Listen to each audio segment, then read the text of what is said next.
In a true student fashion, I wrote my speech at the last minute last night, and it's not even finished, so I'm very much living up to my job.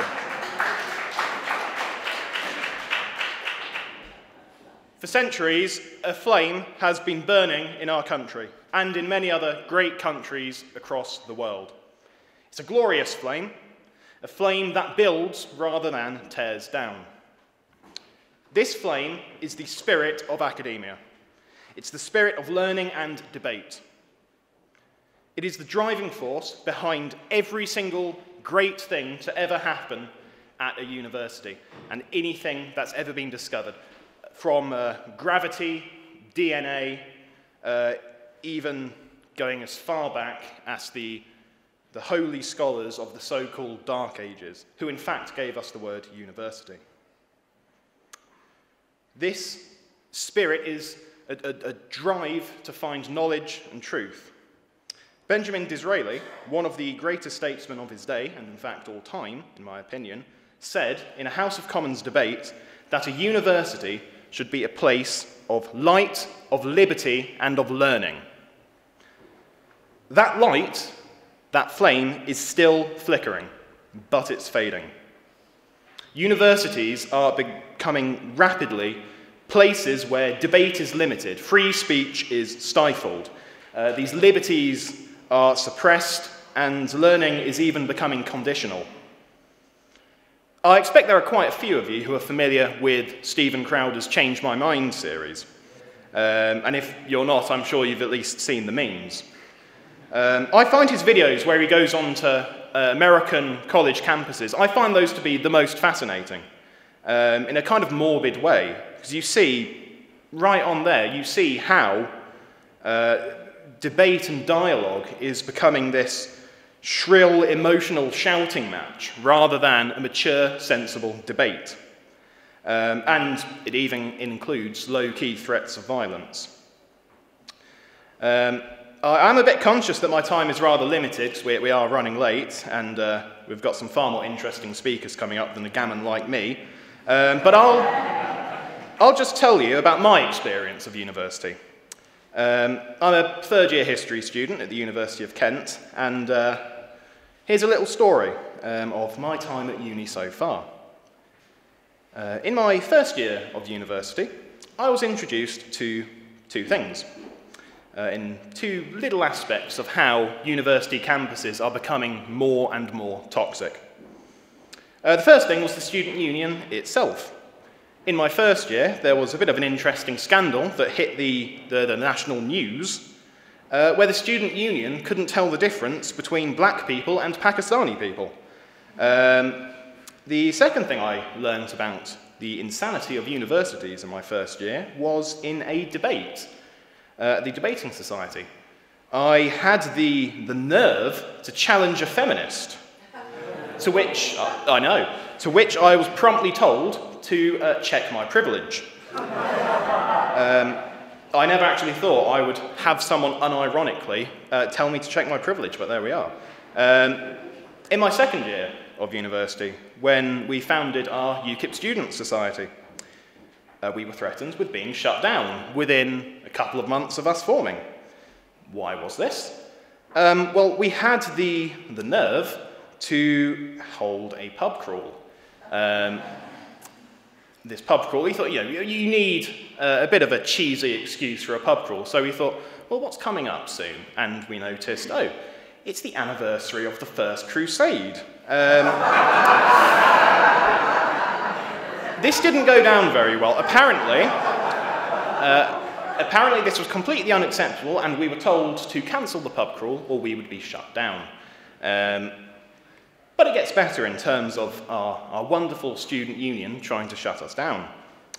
This year, the insanity, became more insane. Once again, the student union tried to shut us down. What did we do this time? Absolutely nothing. Literally nothing. We were threatened with being shut down for Facebook comments that weren't even made by a member of our society, let alone a student. So apparently, guilt by association is now a very prevalent thing at universities. In the end, we managed to get the union to back down because they had nothing on us, but it just goes to show the extent that student unions are trying to take a few liberties, to say the least.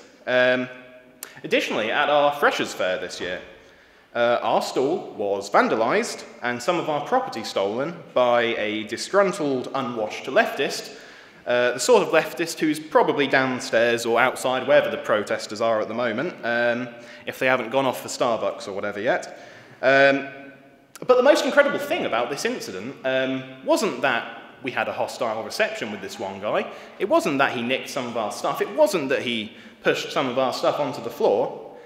It was the fact that an elected official in the student union, I believe it was the Vice President for Education, he was sitting right next to us, right next to our stall, and he saw this entire thing go on.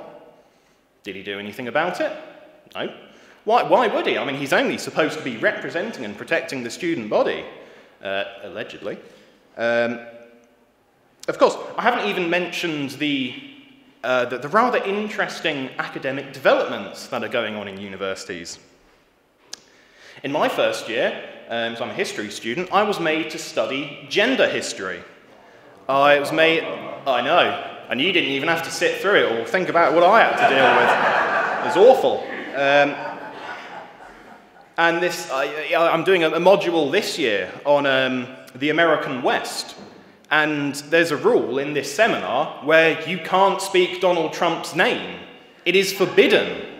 It just kind of says how much of a snowflake, to use that word, how much of a snowflake culture there is on university campuses, how it's no longer about learning debate. It's essentially about being mollycoddled. And when you're an adult, you shouldn't be treated like a toddler, essentially. It's bizarre. So that's the situation. That's what's happening at universities. I'm sure my university is no different to any other in terms of this. We really shouldn't be in this situation, but here we are. Throughout my academic career, I've read of the academia of the past being a place of great debate. I've read of William Gladstone's zealous oratory at the Oxford Union, Enoch Powell's inspired and virtually unrivaled foray into classics, and of course, that Disraeli quote, that a university should be a place of light, of liberty, and of learning. How can academia and campuses up and down the country go back to how it was before all that has happened? Let me tell you, while the slightest hint of that light is still shining on university campuses, we will be there. We will be there to guard it. While that flame is still flickering, us and other groups like us, we will gain the power that we need, gain the influence, and we will counter this politically correct, anti-free speech, anti-debate narrative that has infected our universities and our various other educational establishments.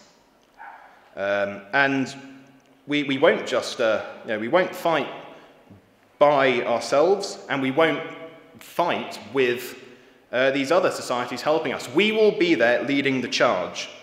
This year alone, we have gained 2 new UKIP student societies, which is a net gain from when I took over as UKIP students chairman earlier in the year.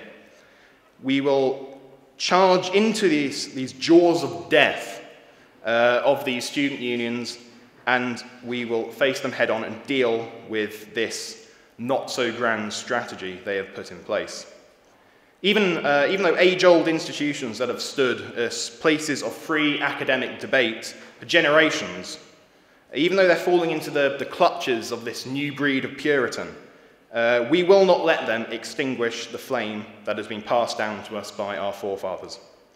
We must take this flame, this light, this ability to have free, reasoned debate, this exchange of ideas, and we must build it into a roaring fire.